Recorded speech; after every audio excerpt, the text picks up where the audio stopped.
Mesdames, mesdemoiselles, messieurs, bonjour, bonsoir. Je suis très heureux de vous retrouver pour ce troisième rendez-vous littéraire, Haïti littéraire à l'antenne.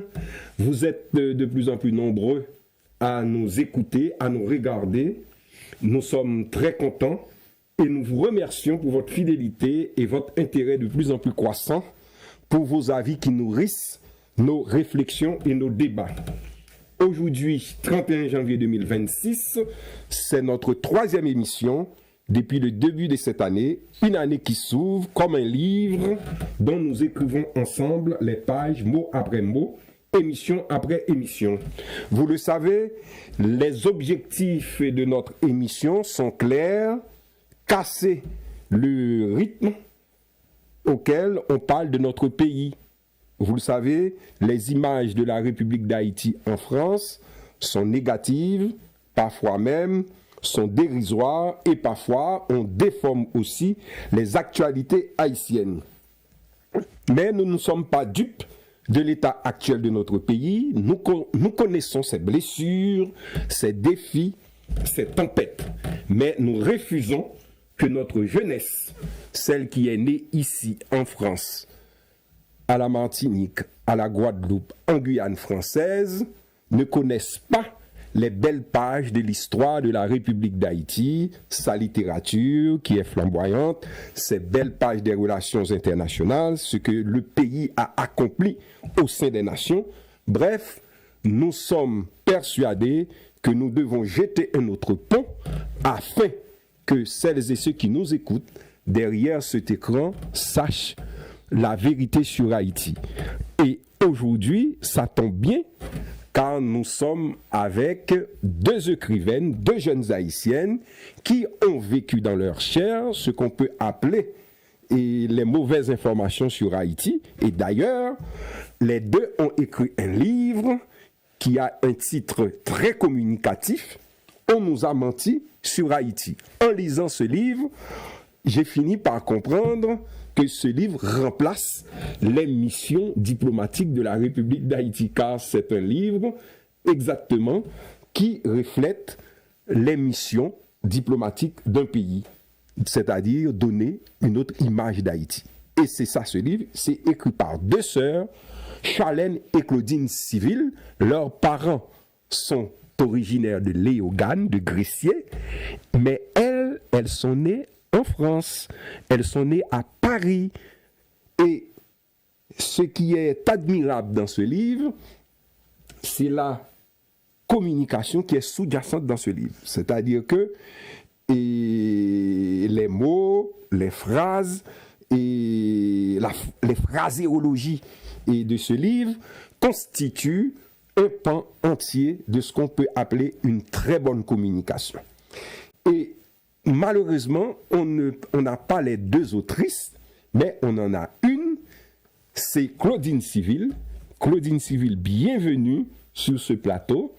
Pendant 45 minutes, nous allons parler de votre livre et nous allons parler aussi de votre vie à Paris, comment vous y êtes né et les tragédies que vous avez endurées parce que vous êtes haïtienne. C'est ça qui est la motivation principale de ce livre. Bonsoir Claudine, bienvenue. Et on vous a menti sur Haïti alors? C'est ça, on nous a menti. Tout d'abord, merci de m'accueillir. Et puis oui, on nous a menti sur Haïti, hein. C'est ce qu'on n'arrête pas de dire haut et fort, parce que tout ce qui est en général véhiculé dans les médias ou même dans l'opinion publique est très souvent négatif concernant Haïti. Concernant Haïti. Ouais. Et vous, quand vous étiez à l'école, j'ai fini par comprendre que c'était un chemin de croix. Oui, à chaque fois qu'on parle d'Haïti, c'est Haïti, le pays le plus pauvre du monde. Je savais très bien que quand j'allais dans mes cours d'histoire ou géographie, à un moment donné, Haïti allait être pris comme exemple de pays pauvre. C'était très souvent dégradant. Et même quand j'étais plus jeune, j'ai joué, je devais peut-être être en primaire, j'ai joué la femme de Christophe Colomb à l'école. Donc en fait, si j'avais su tout ce que Christophe Colomb avait fait, mais jamais de la vie j'aurais accepté de faire ça, mais il faut la connaissance pour ça. Et Claudine, ce qui est intéressant dans ce livre, c'est d'abord votre parcours. On peut dire que vous avez été honte, que vous le dites carrément, vous étiez honteuse d'être haïtienne, et aujourd'hui, vous êtes passée complètement de l'autre côté. Vous arrivez même à faire ce qu'on appelle la communication positive. Expliquez-nous ce parcours. Comme je disais, très souvent, c'était tout le temps du négatif qui était mis en avant concernant Haïti. Après, chance pour nous, nos parents, au début des années 2000, nous ont amenés plusieurs fois en Haïti passer les vacances d'été. Et donc, très vite, on s'est rendu compte qu'il y avait un petit fossé entre ce qu'on pouvait voir à la télé d'Haïti et ce que nous, on a vu quand on y allait. Et donc, c'est aussi ça, je pense, qui a nourri le fait que, au final, non, on est carrément fiers de nos origines. Maintenant, il faut que les gens voient vraiment Haïti, ça ressemble à quoi. Donc, je pense que ça a été tout un cheminement. C'est le fait d'y aller, le fait d'apprendre des choses sur Haïti. J'ai encore des cousins, de la famille en Haïti qui, eux, me racontaient aussi le beau passé victorieux d'Haïti. Donc, ça a été, je pense, quelque chose qui a été difficile au début. Mais après, force d'aller en Haïti et les connaissances, on fait que, oui, là, clairement, je dis haut et fort que je suis haïtienne, mais aussi française. Oui, vous êtes née en France, oui. C'est ça. Et il n'y a pas d'incompatibilité à être franco-haïtienne, car nous avons une longue histoire avec la France, et c'est normal. Et nous, derrière ce micro, nous sommes là justement pour dire à nos enfants, à celles et ceux qui sont nés en France, d'être fiers des deux pays. Exactement. C'est ça notre mission. Ouais. Alors, le livre « On nous a menti sur Haïti », c'est un livre de plus de 200 pages, de plus de 150 pages, où vous racontez l'histoire de ce pays. Mais pas pour raconter. C'est-à-dire que dans ce livre, il y a des points saillants. Ouais. Depuis la période indienne jusqu'à aujourd'hui. Tout ça, on voit bien que vous êtes dans une communication consiste à dire, écoutez, mon pays, c'est pas ça. Ouais. Ce qu'on vous dit, c'est pas ça. Voilà mon vrai pays. Ouais. C'est ce que je vous raconte là. Et dans la communauté haïtienne, et vous êtes invité souvent à des ventes de signatures, à rencontrer des jeunes haïtiens, pour le moins perplexes. N'est-ce pas? Ouais. Non, il y en a beaucoup qui... Alors, beaucoup de jeunes haïtiens, par exemple, qui ne sont jamais allés en Haïti, qui n'ont pas eu cette occasion-là, quand ils voient le livre, ils comprennent aussi... quand je leur explique un petit peu la genèse du projet, ils comprennent totalement. Des fois, ils se rendent compte qu'il y a vraiment des similitudes entre nos histoires, et donc ils sont très contents de voir des ouvrages où on voit vraiment la beauté du pays, où on comprend mieux l'histoire, que non, Haïti n'est pas un pays pauvre, mais qui a été un pays appauvri. Donc c'est très important de faire la différence entre les deux mots. Et aussi, j'ai reçu quelques commentaires de la diaspora haïtienne, donc qui venaient eux d'Haïti, donc qui me disaient que eux ils connaissaient déjà l'histoire d'Haïti, et que très souvent ils me disaient oui, mais vous n'êtes pas vraiment haïtienne parce que vous êtes née en France. Ça aussi, j'ai beaucoup eu de remarques comme ça. Après, moi je me considère aussi... Non, le problème, ce qui fait la force d'Haïti, c'est justement des gens comme vous, la diaspora haïtienne, des gens qui sont nés ici, dont les parents sont haïtiens. Nous, c'est pas du tout un problème. Au contraire, c'est de l'enrichissement culturel d'être franco-haïtien. Il n'y a aucun problème. Voilà ce que vous avez écrit, c'est-à-dire les deux sœurs, Charlène et Claudine. Mais Charlène n'est pas avec nous. Non, c'est Claudine qui est avec nous, Claudine Civil, dont les parents sont de Léogane, et elles sont nées à Paris, et elles ont vécu en banlieue parisienne. Maintenant, ce sont deux jeunes filles très épanouies et qui ont écrit un livre de communication sur Haïti. Voilà ce que vous avez écrit. Bienvenue dans le premier volume de notre collection de livres sur la culture et le tourisme en Haïti. Ces premiers volumes explorent la complexité de l'histoire d'Haïti. Il n'est pas possible de comprendre la culture d'un pays sans étudier son peuple, sa langue et surtout son histoire. La plupart des personnes interrogées sur ce qu'elles savent d'Haïti te diront que la pauvreté, le banditisme et les catastrophes naturelles rythment le quotidien de ces pauvres gens. En tant qu'haïtienne, née en France, c'est ce que nous avons aussi commencé à intérioriser à propos de l'image de notre pays d'origine. Voilà. Et Claudine Civil, et tu es allée 2 fois en Haïti?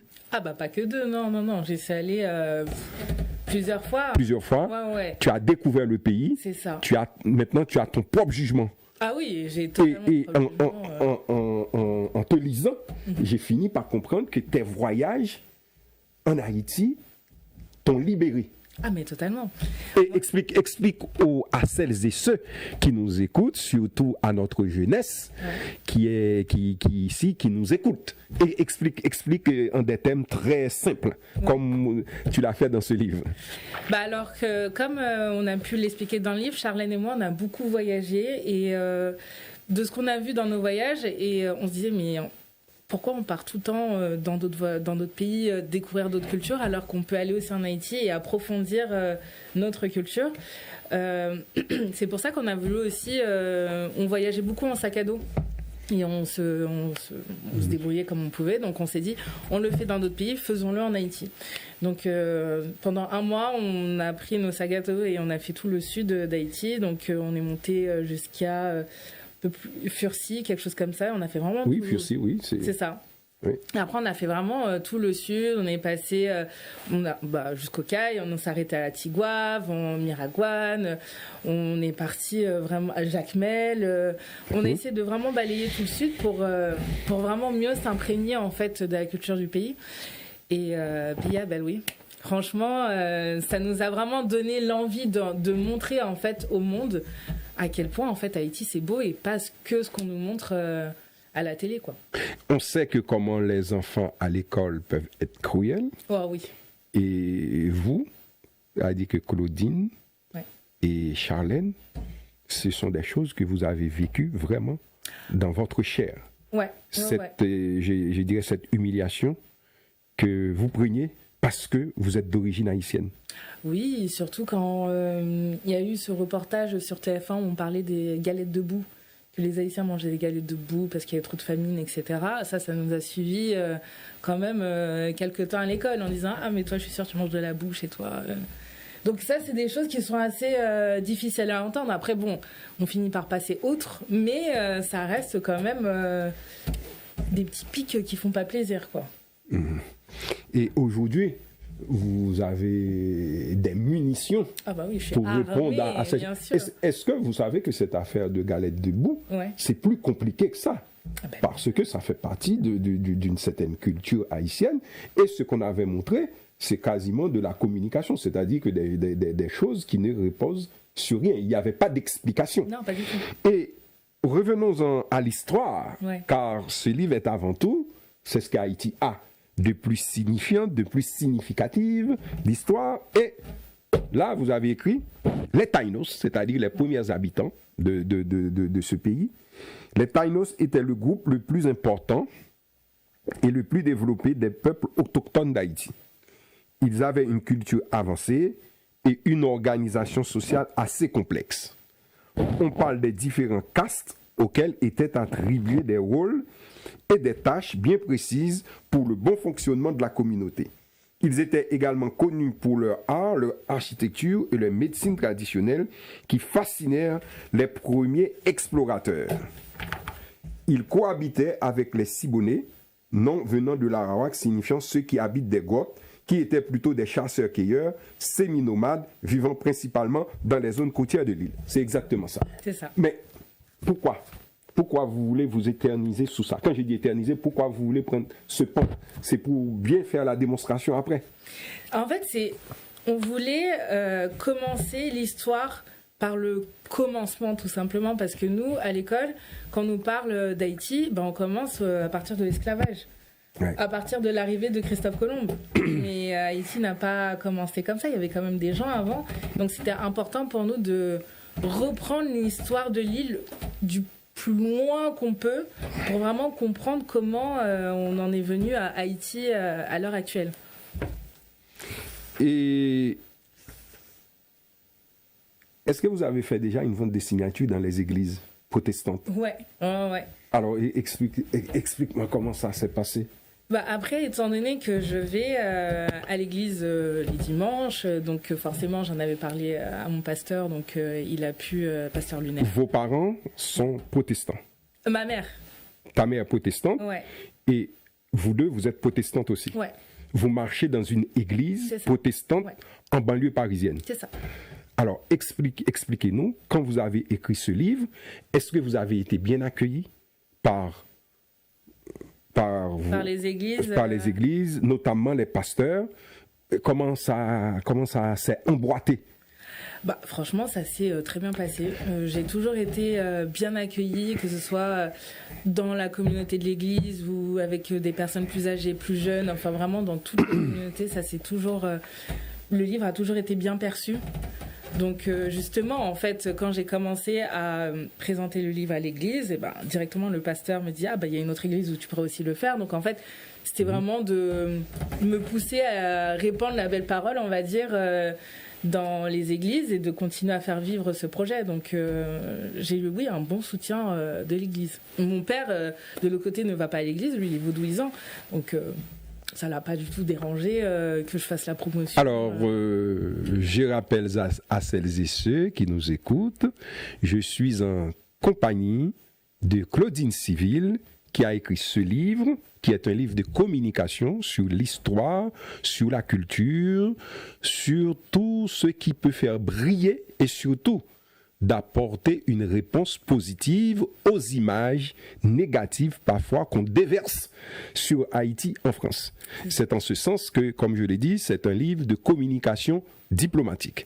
Et Claudine, et dans les églises protestantes, est-ce que vous rencontrez des jeunes haïtiennes et haïtiens qui étaient dans la même situation que vous? Ah, totalement. Totalement, parce que dans ces églises-là, il y a beaucoup de diaspora au final, donc il y a la première génération et la deuxième. Et c'est vrai que la deuxième n'a souvent pas eu l'occasion de se rendre en Haïti, ne connaît pas Haïti, des fois ne parle pas créole, etc. Donc ce livre-là, c'est, on va dire, le premier pas pour un petit peu plus creuser toute cette culture haïtienne. Donc le livre était très, très, très souvent bien pris. En fait, on a vraiment aussi construit pour quelqu'un qui ne connaît pas Haïti ou qui veut un peu plus s'enrichir. Oui, et je vais donner ludique aussi.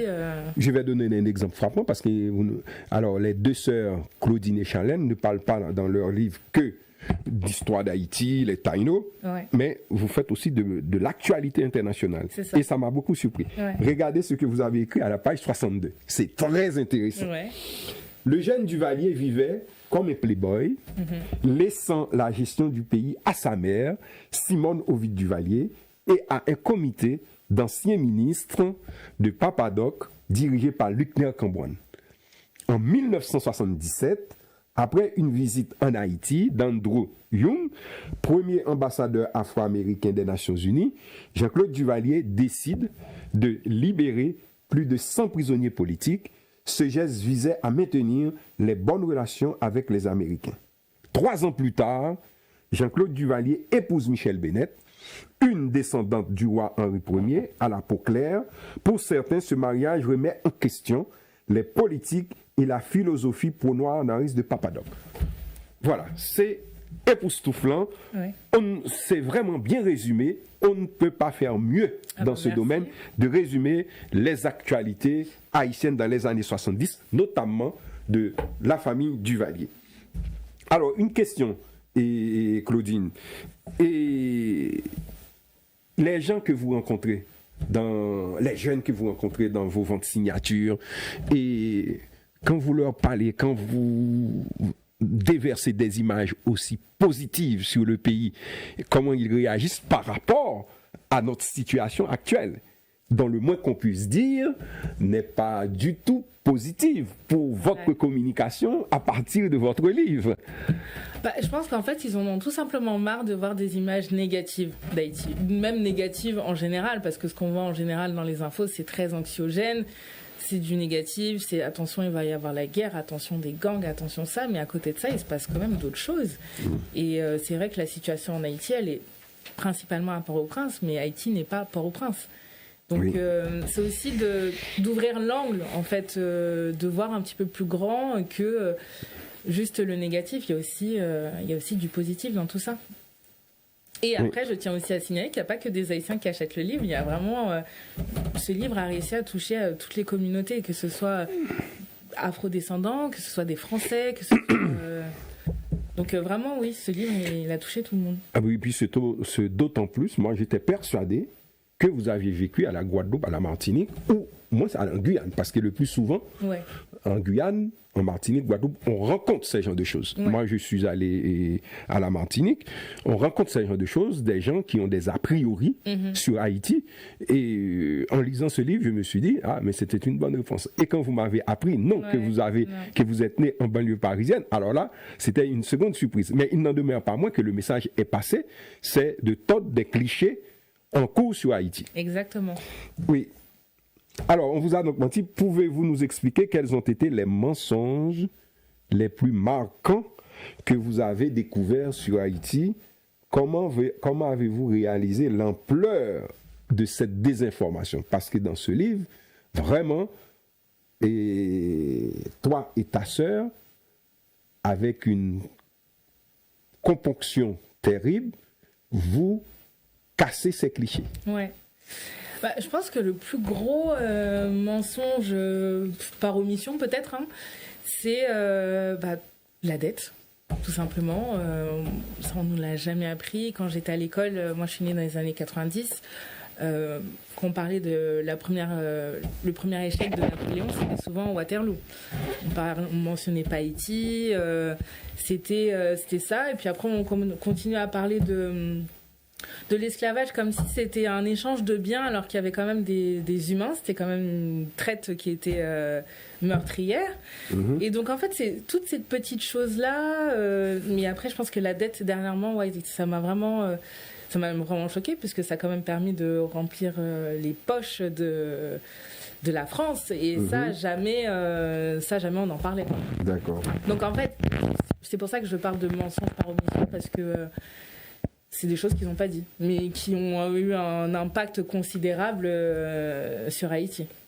Allez, et Claudine, va lire la page 24 de ton livre, qui est une bonne introduction à ce que j'appelle plutôt le commencement de la révolution haïtienne de 1803.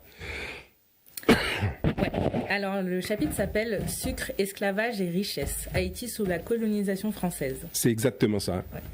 On t'écoute. Officiellement, la colonisation française a commencé en 1625.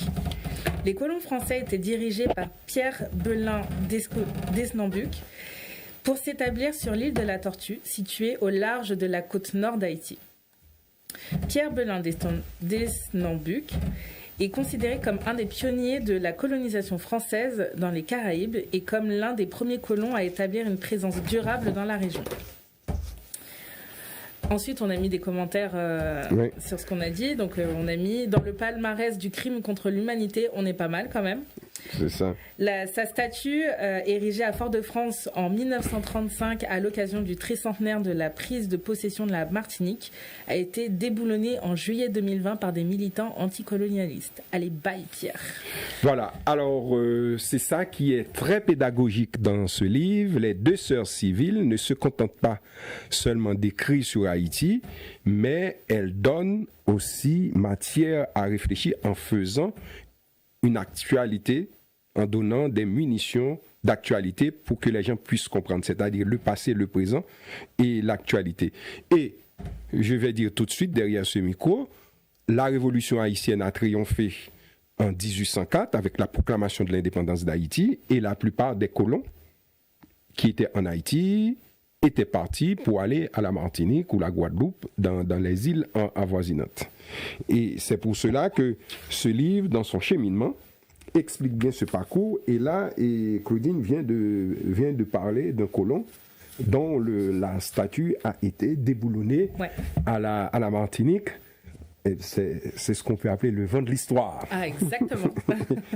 Et Charlène, Claudine, quand on a écrit comme, en fait, un livre à deux mains, c'est-à-dire deux sœurs qui écrivent, c'est-à-dire que vous avez déjà une bonne entente, non seulement en tant que sœurs, mais aussi par rapport à Haïti. Ouais. Comment c'est passé, comment vous avez élaboré et les paramètres du livre? Je pense que déjà, il était important pour nous de savoir le message qu'on voulait passer, qu'est-ce qu'on voulait vraiment mettre dans ce livre-là, parce que le livre est composé d'histoires, mais aussi une grosse partie culturelle et touristique. Et donc, ce qui était important pour nous, c'était déjà de bien segmenter les grandes phases de l'histoire. C'est pour ça qu'on a fait aussi appel à Damien François, qui nous a aidé, qui a enseigné en Haïti et qui nous a aidé aussi pour on va dire mieux mettre en avant certains pans de l'histoire, ce qui nous a été d'une grande aide, parce que étant donné que nous on est né en France, il y a certaines pensées que nous on peut avoir qui peuvent être différentes que ceux qui sont nés en Haïti. Donc c'était vraiment important pour nous que notre narration soit le plus juste possible, de pas trop avoir une opinion. Nos opinions, on les met avec des illustrations de Charlène et moi, mais sinon on a essayé d'être le plus juste possible. Et après, ça s'est fait assez naturellement avec Charlène, parce que étant donné qu'on a toutes les deux un cursus universitaire, qu'on est toutes les deux allées beaucoup en Haïti et qu'on savait ce qu'on voulait mettre en avant, au final, c'était très facile de bosser avec Charlène, quoi. Maintenant, vous fréquentez d'une manière assidue la communauté haïtienne de France, en participant à beaucoup de choses qui se font dans la communauté. Ouais. Beaucoup, ouais. C'était important pour moi aussi de me rapprocher de la communauté haïtienne pour savoir, pour prendre la température tout simplement, pour savoir comment ça se passait, est-ce qu'il y avait des actions qui étaient mises en place pour Haïti, comment moi je pouvais aussi contribuer, et puis comment mieux intégrer la jeunesse dans ces rassemblements qui sont très souvent, où les jeunes ne sont pas souvent là, quoi. Voilà, et pour cela, vous avez fondé une association qui s'appelle Papadap Travel, c'est une agence de voyage. C'est une agence de voyage que vous avez fondée, dont le but est de faire connaître les richesses touristiques d'Haïti.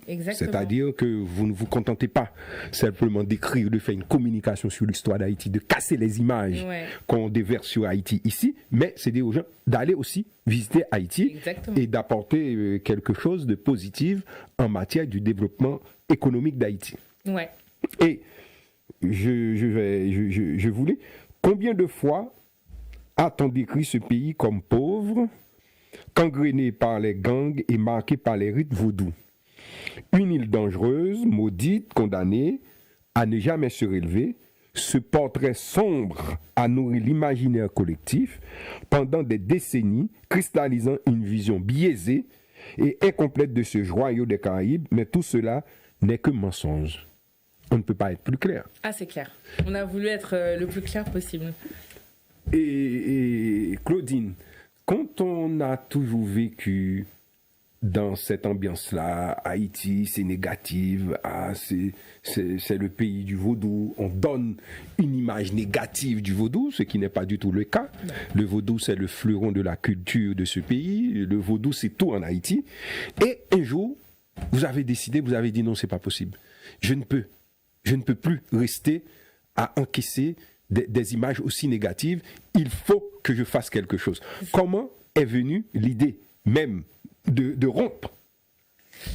Je pense que l'idée, elle est venue quand, en fait, j'ai vécu à Madagascar. J'ai travaillé avec une association de protection de l'enfance des rues. Et puis, il y avait aussi tout un pan de tourisme solidaire. Charlène était en mission en Haïti, à Jérémie. Et donc, après, on s'est dit, mais en fait, avec toutes nos connaissances, ça y est, il faut qu'on fasse quelque chose. On a beaucoup travaillé pour des organisations. On a vu comment ça se faisait. On sait qu'on sait faire les choses. Maintenant, il est temps qu'on fasse quelque chose, nous deux, qu'on montre Haïti autrement. Et c'est à la suite de ça qu'on est parti un bon mois en Haïti pour vraiment découvrir le pays. Comme je disais, on a vraiment sillonné le sud parce qu'on vient du sud d'Haïti. Et c'est là qu'on s'est dit, en fait, on en a pris mais plein les yeux. On s'est dit, c'est pas possible d'avoir un pays beau comme ça et que les gens continuent à penser qu'on mange que des galettes de boue et que c'est que du fatras et c'est tout, quoi. Alors qu'on a des plages de rêve, on a des massifs incroyables. Il y a une culture qui est super intéressant. Je me suis dit, mais c'est tellement du gâchis. Et au final, on a des connaissances. Nous, avec toute l'histoire qu'il y a entre la France et Haïti, moi, je suis née en France. Il faut que d'une manière ou d'une autre, je rende à Haïti tout ce que j'ai pu apprendre ici. Et donc, c'est comme ça que ça nous a un petit peu motivés à créer cette agence de voyage, Papadap Travels, où on a enregistré notre patente aussi en Haïti, ce qui a été un long parcours. Patente? Oui. Patente commerciale? Oui. Ok. Et donc, vous avez subi les martyrs dans les administrations haïtiennes? C'était très compliqué, c'était très très très compliqué, mais forcément il y a des moyens beaucoup plus simples en moyennant des coûts qui auraient pu nous permettre d'y aller plus vite, mais nous on voulait être le plus juste possible, de faire les choses vraiment comme elles doivent être faites. Alors Claudine, tu es en train de dire à celles et ceux qui nous regardent, ouais. Et tu n'as pas seulement écrit un livre sur Haïti, ouais. Tu n'as pas seulement visité Haïti, en visitant tu as découvert beaucoup de sites touristiques, ouais. Mais aussi tu es une femme d'affaires. Ah mais bien sûr. Tu es une femme d'affaires qui veut promouvoir le tourisme en Haïti. Ouais. Mais c'est bien, c'est parfait. Bah oui. Est-ce que dans l'agence de voyage, maintenant, compte tenu de ce qui se passe au pays, c'est très difficile, n'est-ce pas? C'est même pas possible à l'heure actuelle parce que c'est beaucoup trop compliqué avec Port-au-Prince qui est vraiment trop gangréné par les gangs. Et puis nous, quand on a monté notre agence de voyage, c'était en 2018, quelque chose comme ça, le temps qu'on fasse nos circuits, qu'on les route bien avec nos partenaires, les chambres d'hôtes, les chauffeurs, etc. Donc tout était bien calé. On a fait un voyage test avec des amis qui s'est très bien passé. Et au moment où on a voulu vraiment lancer notre offre grand public... C'est la situation des gangs. Le Covid nous a d'abord bien stoppé. Puis après l'assassinat de Jovenel Moïse. Puis après, ça a été... C'était trop compliqué de continuer comme ça. C'est pour ça qu'en fait, on est venu avec le projet du livre, parce qu'on n'a pas pu amener les gens en Haïti. C'est-à-dire que le jour où ce pays revient sur la scène internationale, vous êtes prête. Nous parer, c'est ça. Nous parer. Alors, on vous a donc menti sur Haïti n'est pas qu'un titre provocateur, c'est un miroir tendu à une société qui a trop longtemps déformé notre reflet. C'est une main tendue à tous ces jeunes qui, comme elle, c'est-à-dire que les deux autrices du livre, autrefois ont étouffé leur identité haïtienne, comme on cache une cicatrice, alors qu'elle devrait être portée comme une médaille d'honneur. Et ce livre, c'est un terrible cri sous fond de mensonges établis, mais c'est aussi une histoire de racisme, de préjugés et de discrimination. Comment qualifiez-vous ce que vous avez vécu? Quelle forme prenait cette discrimination au quotidien? Disons que, à part dans le cadre scolaire, où là, clairement, comme j'expliquais, à chaque fois qu'on parlait d'un pays pauvre, c'était Haïti. Dès qu'il y avait des catastrophes naturelles, c'était Haïti. Le séisme, pareil, c'était toujours du négatif. Ça a vraiment été dans cette sphère-là, puisque au quotidien, dans ma famille, on est toujours... on vit Haïti, on mange Haïti, on écoute Haïti. Donc, c'est... ça n'a pas été très dur, parce que de l'autre côté, j'avais quand même une bonne base, un socle, un bon cocon, on va dire, où je me sentais bien d'être haïtienne, parce que j'étais totalement bien avec mes pères, on va dire. Mais compte tenu maintenant de vos bagages historiques sur Haïti, je dirais même historiques, sociologiques, ethnographiques, touristiques, et aller dans une église protestante, écouter les prêches, ce n'est pas, vous n'êtes pas en décalage? Je me sens pas en décalage parce que je pense que tout dépend si déjà moi mon message en fait il est clair, il est juste de montrer Haïti autrement avec tout son passé historique, avec toute la culture qui est le vaudou, etc. Moi c'est ça que je veux montrer dans mon livre parce que ça fait partie de notre culture. Maintenant on ne peut pas jusque là les églises n'ont pas été offensées de ce que j'ai pu de l'image que je peux véhiculer du livre ou ce qui est à l'intérieur. Donc, à partir de ce moment-là, moi, je continue. Je raconte la vérité. Je ne mens pas. Donc, si ça dérange, si ça peut déranger, ou si ça peut titiller, je dirais. Bah, c'est de bon augure. Voilà, c'est ça. Bon, en tout cas, et Claudine, alors je rappelle à celles et ceux qui nous écoutent, vous êtes toujours à l'émission Haïti littéraire à l'antenne. Nous essayons, comme vous le savez, de donner des munitions de réflexion sur la littérature haïtienne, sur la poésie haïtienne, car nos compatriotes écrivent beaucoup de poésie et beaucoup de sociologie. Et notre invité d'aujourd'hui, justement, a écrit un livre qui est le reflet de tout ça. Et Claudine, va à la page 43, tu vas lire pour les téléspectatrices et les téléspectateurs ce que toi et ta sœur Charlène ont écrit sur Dessalines, car je trouve que c'est très intéressant, c'est très bien résumé. Donc la page 43, je peux la montrer aussi, oui. elle ressemble. Ouais. Voilà. Donc en fait, à la fin de chaque chapitre, c'était important pour nous de faire une frise chronologique des dates clés des plus grosses périodes historiques. C'est ça. Et donc là, une ouverture pédagogique. Exactement. Donc je commence par 1804. Haïti s'affranchit de l'oppression coloniale en devenant la première république noire indépendante au monde, sous la conduite de Jean-Jacques Dessalines. Cet événement historique secoue l'ordre mondial et marque la fin de l'esclavage sur l'île. En 1806, Jean-Jacques Dessalines, premier empereur d'Haïti, est assassiné dans une embuscade, plongeant le pays dans une période de division et de lutte interne. Sa mort marque le début d'une lutte de pouvoir entre ses anciens lieutenants, Henri Christophe et Alexandre Pétion, menant à la scission du pays en deux États distincts. En 1825, en échange d'une énorme indemnité de 150 millions de francs or, la France reconnaît l'indépendance d'Haïti, plaçant le pays dans une situation de dette écrasante. Ce moment crucial marque le début d'une lutte économique pour le jeune État avec des conséquences durables. Voilà, c'est tous ces beaux et bons morceaux de notre histoire nationale qui sont figurés dans ce livre écrit par les deux sœurs, qui était une façon, et non seulement de répondre à celles et ceux qui font le métier de dénigrer Haïti, mais c'était une façon aussi pour elles de dire que nous sommes haïtiennes et que nous avons un beau pays et que ce pays, c'est un joyau. Et est-ce que vous êtes partis déjà, les deux sœurs, Claudine et Charlène, avec des gens en Haïti? Oui, on était partis avec des amis qui n'avaient jamais mis les pieds. Des amis qui ne sont pas haïtiens? Pas du tout, il y avait deux copines d'origine asiatique et africaine qui étaient venues et elles n'ont jamais mis les pieds en Haïti et elles ont adoré en fait, parce que moi déjà je leur montrais quand je partais en voyage à quoi ça ressemblait vraiment, mais de le vivre c'est totalement différent et non, elles ont vraiment adoré et elles rêveraient d'y retourner encore une fois quoi, quand la situation les permettra un peu plus. Ok. Et ta sœur et Charlène est en Angleterre. Elle vit en Angleterre, ouais. Elle attend une bonne nouvelle. Elle attend une bonne nouvelle, c'est ça. Parce que je l'avais rencontrée. Et toi, je ne te connaissais pas, mais Charlène, je connaissais un peu Charlène, qui était venue me voir quand j'officiais à l'ambassade. Et maintenant, vous avez vos deux pieds dans ce que j'appelle la glaise haïtienne. Ouais.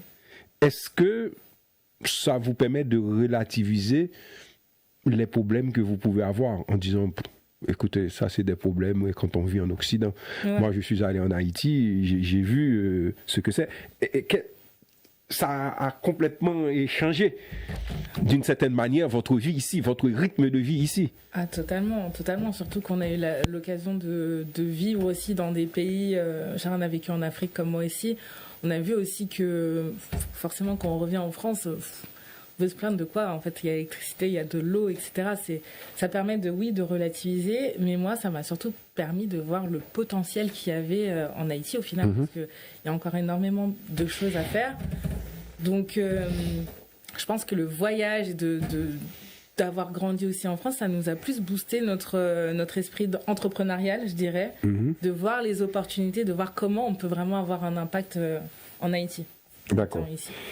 Et quand vous entendez des discours des autorités haïtiennes, on fait appel à la diaspora, là, j'ai l'impression que vous poussez des ailes.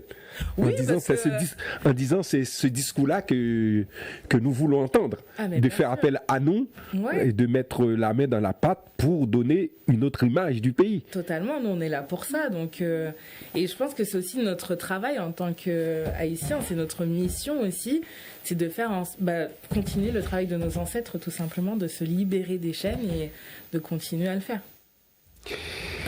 Et dis-moi, Claudine, est-ce que vos parents savaient que vous souffriez autant de l'image d'Haïti? Est-ce qu'ils savaient? Ou bien est-ce qu'ils intégraient ça? Ou bien ils savaient ou ils n'intégraient pas? Et peut-être que c'est à travers ce livre qu'ils ont découvert l'ampleur de votre solitude sur les cours de récréation ou ailleurs quand on parle d'Haïti. Je sais pas, peut-être que j'ai dû leur dire, mais c'est pas spécialement... Ils ne l'ont pas intégré. Non, et puis après, je pense que c'est pas non plus... j'apprenais ça à l'école, mais je voulais laisser ça à l'école et ne pas le ramener à la maison, je pense. Il y avait une partie de moi qui voulait faire ça parce que je voulais pas que ça m'atteigne. Je voulais pas que ça atteigne ma famille, ce que les gens pouvaient penser aussi d'Haïti aussi. Donc, je pense que j'ai préféré intérioriser ça, peut-être. Et donc, je ne l'ai pas forcément partagé. Ok, mais pourquoi c'est parmi les 6 frères et sœurs, pourquoi c'est toi et Charlène qui ont été réceptives à ce qui est Haïti, quoi? Je pense que c'est... on est les deux qui avons le plus voyagé et vécu à l'étranger aussi.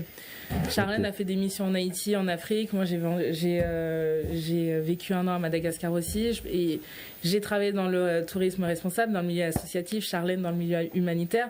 Donc, on était déjà toutes les deux dans une vocation d'aider, de vouloir faire quelque chose pour changer les choses. Et je pense que c'est assez naturellement que on s'est retrouvés toutes les deux à se dire peut-être qu'avec nos 2 cerveaux, on peut faire quelque chose ensemble et que... En fait, au-delà de juste le fait que ce soit ma sœur, c'est aussi son background universitaire qui m'intéressait et elle de même, puisque j'ai aussi tout ce côté marketing, communication. Donc au final, ça fitait. Oui. Alors, je rappelle à celles et ceux qui nous écoutent, vous êtes nés en France. Ouais. Vous êtes des universitaires. Ouais. Vous avez fait de très bonnes études dans les universités françaises. Et vous avez fait des études dans le domaine économique, touriste, c'est ça?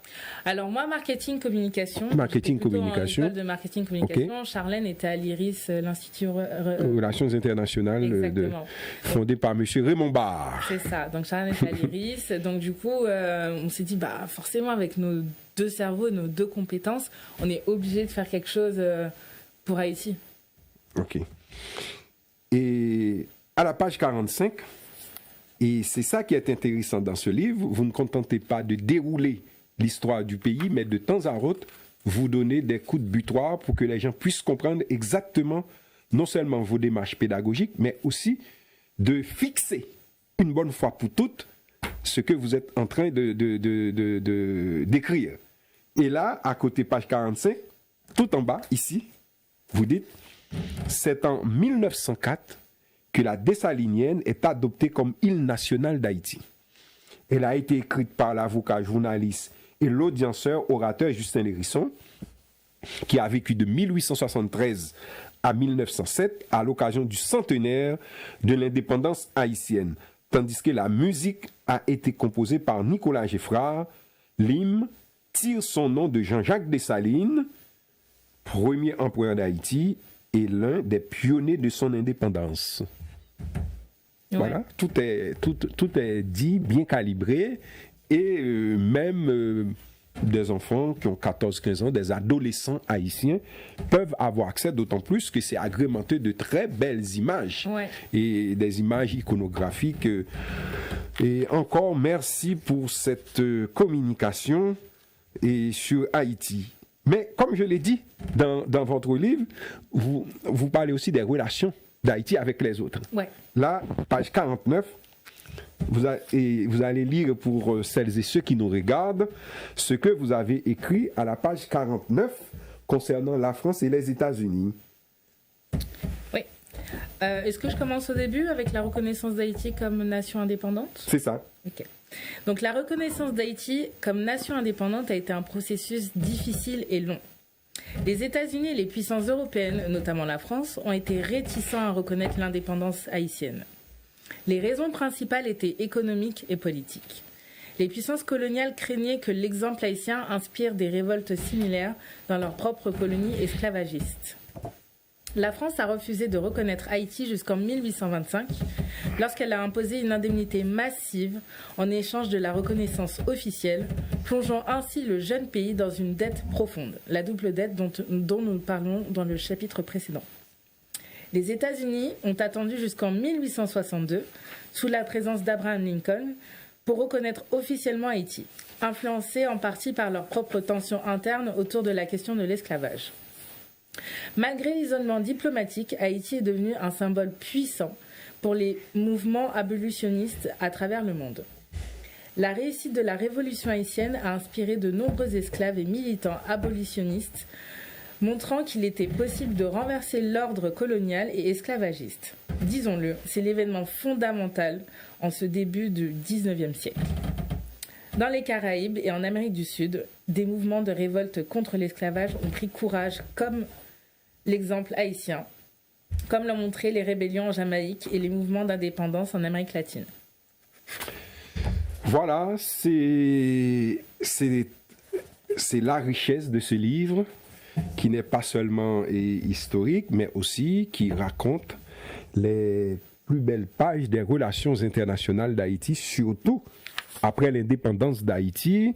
La France avait non seulement mis un embargo, mais la France a forcé les États-Unis, et les États-Unis aussi pour des raisons de couleur, parce que les États-Unis étaient propriétaires des esclaves, et Haïti venait de faire une révolution anti-esclavagiste, et il est évident que les États-Unis n'allaient pas reconnaître l'indépendance d'Haïti tout de suite, c'est jusqu'en 1862, c'est-à-dire plus de 60 ans après. Et vous avez tout ça dans ce livre, mais d'une manière succincte, subtile, juste pour faire comprendre d'où était partie la révolution haïtienne et après les réactions des uns et des autres. Sur ce point-là, du point de vue de communication, c'est parfait, ouais. On ne peut pas faire mieux. Et Claudine, nous allons passer à d'autres séquences dans cette émission. Pour celles et ceux qui ont l'habitude de nous regarder, savent que nous avons des séquences dans cette émission. Là, nous venons parler du livre de Chalène et de Claudine Civil. On nous a menti sur Haïti. Elle a abondamment parlé de ce qu'elles entendaient par « on nous a menti sur Haïti ». Et donc, ce livre raconte bien ces mensonges. Et on peut dire qu'elles parviennent à bien expliquer les choses en puisant dans l'histoire d'Haïti. Nous allons passer à d'autres séquences. Nous aimons demander à notre invité d'abord de réagir à l'actualité nationale et internationale. Cette semaine, qu'est-ce que tu as retenu cette semaine ou bien ce mois-ci? Qu'est-ce que tu as retenu sur Haïti? Cette semaine, j'ai vu une information passer que les Nations Unies allaient prolonger en fait leur mandat en Haïti. Oui. Et ça, forcément, moi, ça m'a fait penser à quand les casques bleus étaient venus en Haïti avec l'épidémie du choléra. Donc, j'ai toujours un peu du mal avec ces interventions étrangères. Je questionne beaucoup. Et en tout cas, là, c'est la dernière actualité internationale que j'ai reçue. Très bien. C'est effectivement ce qu'on appelle les tuteurs de la République d'Haïti, ce qu'on appelle le corps groupe, les Nations Unies, les États-Unis, la France, qui se regroupent ont décidé de faire une autre mission en Haïti. Et Claudine a bien retenu ce qui constitue le socle de cette semaine de l'actualité haïtienne. Et comme elle a bien dit aussi, elle pense que ce n'est pas ça qui va régler quoi que ce soit, parce que c'est plus d'une quinzaine de missions Nations Unies déjà, depuis 1990, et on va de mission en mission. Et deuxième actualité, et tu lis beaucoup les Haïtiens, est-ce qu'il y a un poème haïtien, un poème ou un poète haïtien qui a retenu ton attention dans tes périples de lecture sur Haïti? Moi, c'est le poème de Franck Etienne. Ouais. Où il parle de diaspora. Et donc forcément, moi, je me suis sentie un petit peu concernée. Et je l'ai trouvé tellement beau, bien écrit, poignant. Et donc c'est celui-là que j'ai retenu. Eh bien, vas-y, et tu vas nous lire. Alors, je rappelle pour celles et ceux qui nous écoutent, qui nous regardent, et Claudine Civil est venue avec un livre qui s'appelle Anthologie des poètes contemporains haïtiens, et c'est de notre ami James Noël. Et je rappelle, dans ce livre, il y a 73 poètes contemporains haïtiens. C'est ça. Évidemment, Claudine va lire un poème de Franck Etienne, et je rappelle, Franck Etienne est décédé, il était peintre, romancier, poète, acteur de théâtre, surtout dramaturge, et c'était l'une des plus belles figures de la littérature haïtienne. On t'écoute, Claudine. Diaspora de l'ici, diaspora de l'ailleurs. Diaspora de partout, diaspora de nulle part. Diaspora de toujours, diaspora de parfois. Diaspora de jamais, diaspora du néant. Diaspora plénitude, diaspora poche crevée. Diaspora opulence, diaspora pauvreté. Diaspora première classe, diaspora boat people. Diaspora nostalgie, diaspora va-et-vient. Diaspora sédentaire, diaspora sans amis, diaspora sans retour. Peut-être qu'elle n'est que songe et fumée de fantasmes, cette femme inconnue, mystérieusement belle, brûlée de nudité, damnée, condamnée, à rire mal sans miroir, la gorge découronnée, la gueule démaquillée, amputée de sa langue et châtrée de sa lampe. Elle ne sait pas beaucoup de la flamme qui la songe, le sexe or et argent de pure incandescence, au feu de sa naissance. Haïti ma putain, mon infernal amour. C'était évidemment, on le reconnaît entre mille, notre grand poète national, Franck Etienne, qui dissertait sur la diaspora. Ouais. Car, comme tout bon poète, et Franck Etienne avait je dirais, l'œil. Et pour voir quand il vient, parce que Étienne commence à voyager très tard, parce que pendant toute la dictature de Duvalier, il n'a pas pu voyager. Et on voit que ces quelques voyages lui ont inspiré ce poème qui est tout à fait une vérité quand il s'agit de la diaspora. C'est ça. Et nous allons continuer avec une autre séquence. Et Claudine est dans l'actualité internationale. Tu sais que le monde maintenant est tout petit. Et l'actualité internationale, qui a retenu ton attention? Moi, c'est plutôt... dernièrement, c'est vrai qu'on entend aussi parler Haïti avec la qualification de Coupe du Monde. C'est vrai que ça, c'est... on est quand même très content de pouvoir participer à la Coupe du Monde. Ça, c'est au moins des nouvelles positives, on va dire, pour Haïti. Donc, on a hâte de voir comment...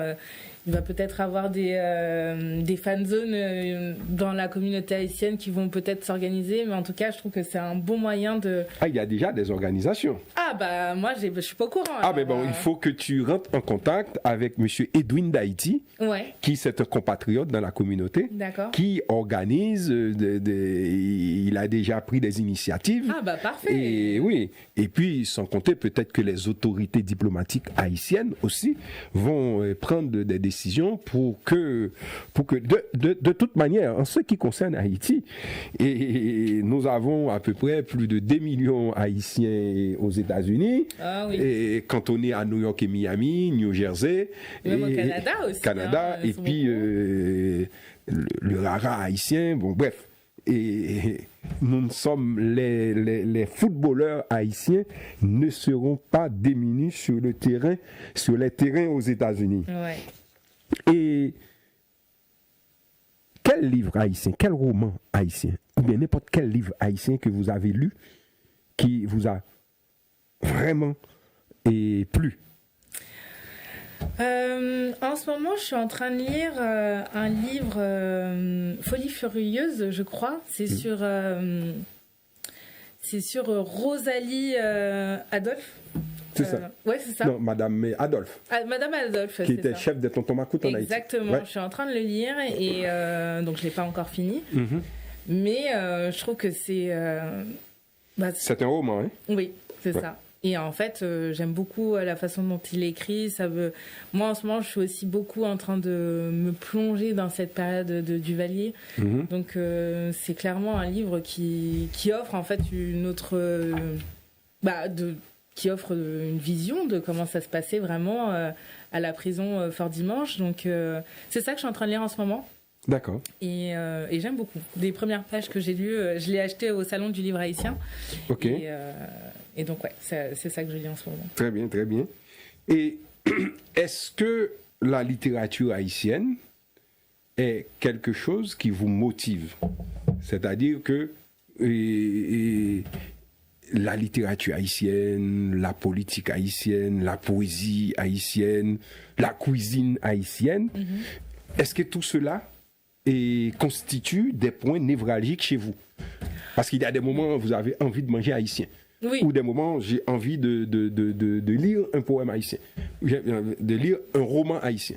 Il y a des moments où j'ai envie de me reconnecter un petit peu plus à ma culture haïtienne. Donc ça va être des fois par la cuisine, ça va être par la volonté aussi de plus lire des auteurs haïtiens parce que de base je lis beaucoup, mais c'est que très tardivement que j'ai commencé à lire vraiment des auteurs haïtiens. Mm-hmm. Et je pense que ça va me prendre à un moment de la journée où j'ai besoin de consommer quelque chose haïtien, que ce soit la musique, que ce soit la nourriture, que ce soit de l'écriture. C'est comme, ça fait partie aussi de moi, comme il y a des fois, j'ai plus envie de manger des plats français et écouter de la musique française. Donc c'est un petit peu un mélange de tout ça. D'accord. Alors pour terminer et pour montrer la richesse de ce livre, qui n'est pas n'importe quel livre, c'est un livre de communication. Et à la page 59, vous écrivez « Papa Doc », c'est-à-dire François Duvalier, est aussi connu pour être l'un des fondateurs de l'école des griots en Haïti. Ce groupe d'intellectuels noiristes a été fondé en 1938 à Port-au-Prince.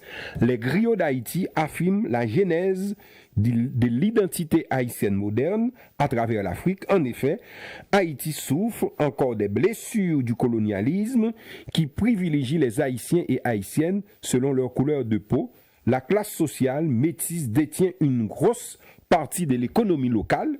Quelques mois après son arrivée au pouvoir, François Duvalier fonde sa propre police, une milice de volontaires de la sécurité nationale qui deviendra populaire sous le nom de Tonton Macoute.